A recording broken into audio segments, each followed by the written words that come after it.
Hi everyone, Steve Crosby here. Welcome to this episode of Monday Morning Musings. We're in our 7th installment talking about father-son ministry motifs, mother-daughter, not gender specific.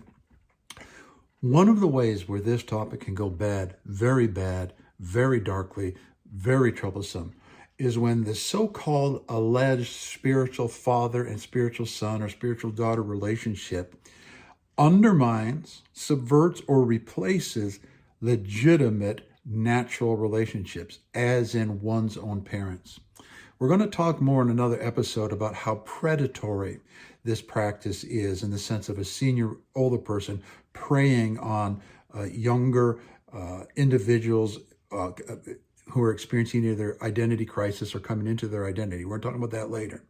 But what happens is things like this, where you can't even make a life decision without checking in with your spiritual father or mother. It's a very extreme form. It's presented more warmly than the discipleship movement of the 70s, but it's a very extreme form of the same thing. And it goes like this.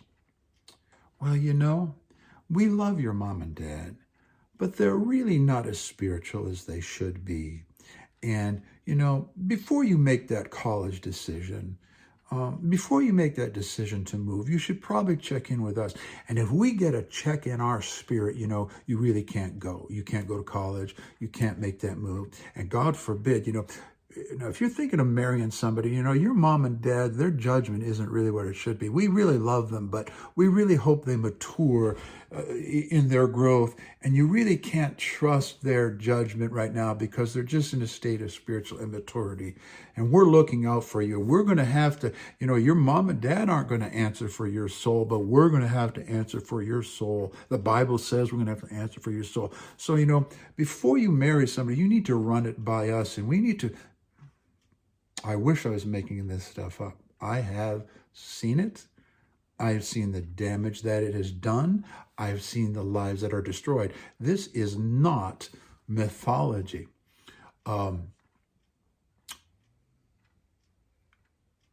emerging emotions and affections and insecurities of young people are manipulated by dark powers in these controlling individuals to alienate children from their natural parents and to exclude the natural parents out of their lives. After all, doesn't the spiritual outrank the natural?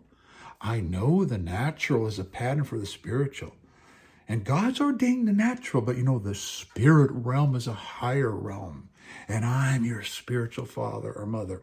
I was in a meeting once where a gentleman who believed this sort of spiritual father, spiritual son stuff was a principal of a Christian school. And what had been going on was this man had been manipulating the entire school, all the adolescents in that school, working their psychology, and he himself was practicing some aberrant behavior. I can't give you the whole story of how bizarre this guy's beliefs were, but word got out, and someone in my fellowship at the time where I was at came to me and said, "Hey, this is what's happening," etc., etc., and I couldn't believe it, and she was under such guilt because she felt it was creepy, but she was the only one. How they try to triangulate you, make you feel like you're the only one. So we're having this big community-wide meeting, and the parents, and there's probably 200 parents there, were challenging this principal of this school. With God as my witness, here's what happened in the meeting. That principal prostrated himself on the floor in the shape of a cross, and 40 or 50 high school students started chanting all in one voice, our Father, why are you persecuting our Father?" I am not making this up. I was there.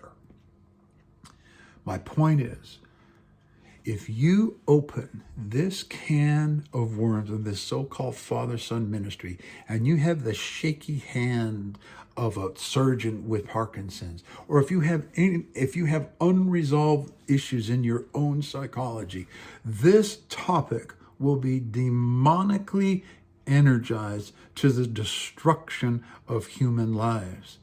And I beg you in the name of the mercies of God, if you are in a group that is teaching and practicing this stuff, and some of this stuff that I have been saying to you over these last 7 weeks rings a bell, get out now. I'll see you the next time.